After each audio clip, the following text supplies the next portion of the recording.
What the hell are you talking about? Vincent, no!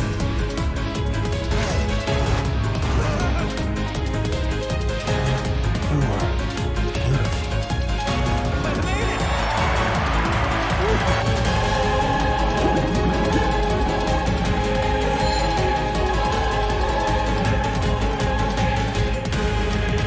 Catherine Fullbody is an unapologetically sexy anime-style weirdo game that's not afraid of alienating a bunch of people from the get-go, and I love it.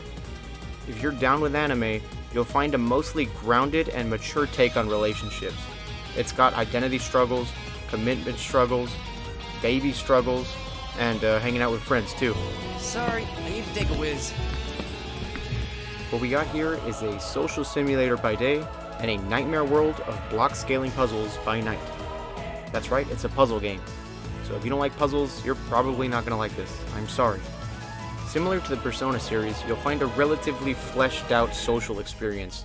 You get to decide who you want to spend a limited amount of time with. Each night you'll be talking with friends and bar patrons to help them out or get a little bit of help yourself. Vincent's friends talk with him and each other with a sincerity that really gives off a real friendship vibe. Each playful insult, quip, and genuine piece of advice comes across as what a real friend might say. Just like the wasabi-coated sushi they serve here. You know what I'm saying, bro? You suck at metaphors. You can respond to text messages and phone calls from love interests with generally mean, nice, and neutral responses.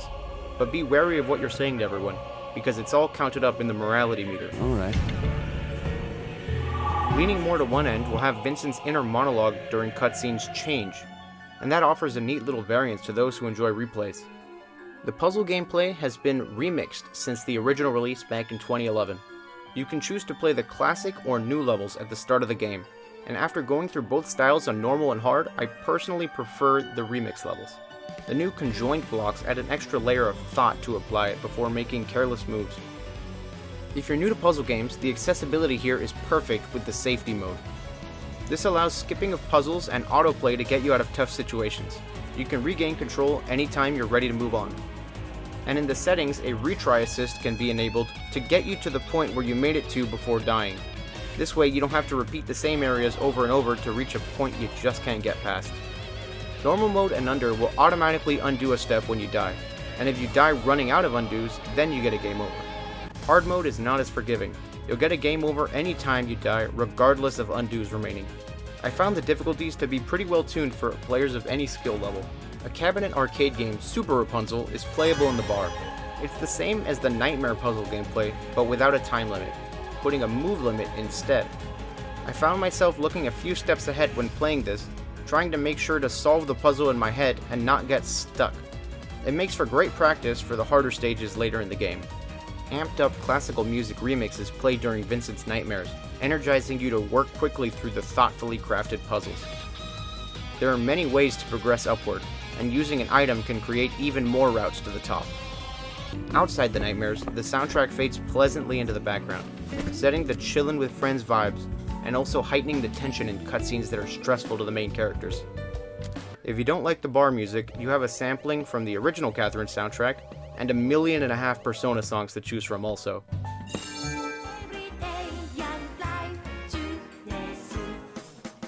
Voice acting throughout is very good, and the story is pretty engrossing.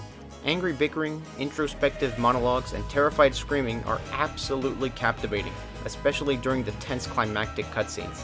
In 70 plus hours of gameplay, the game crashed on me one time, in the confessional after a save point.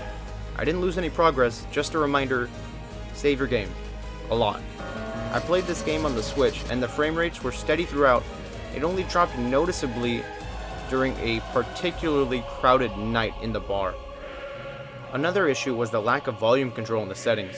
I found that a couple of times the music was louder than the voices, but having the subtitles on ensured that I didn't miss anything.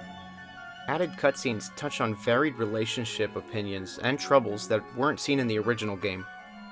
The story goes darker, more grand in scale, and to a more introspective place than the original Catherine ever did. Most of the times it worked pretty well. The new character, Rin, is incorporated well enough that those not familiar with this game might just think she was there all along. Added scenes are interwoven to mingle with the already existing story well enough to fit her right into that day's drama. Rin is given enough importance and characterization to compete with the other two major love interests. While her route is available, it's rather easy to miss if you're not looking up a guide beforehand.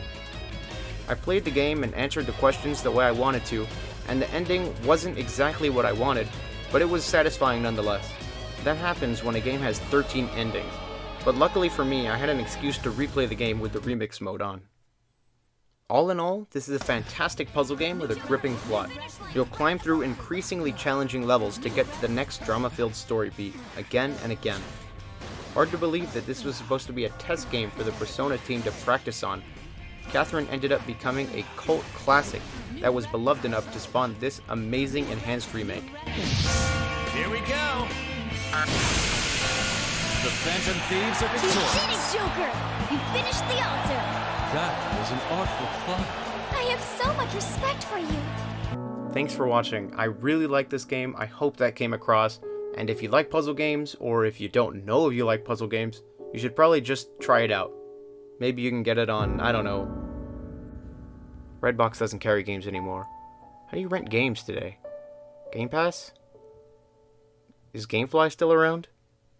I don't know. Borrow it from a friend? It's pretty fun. I don't know.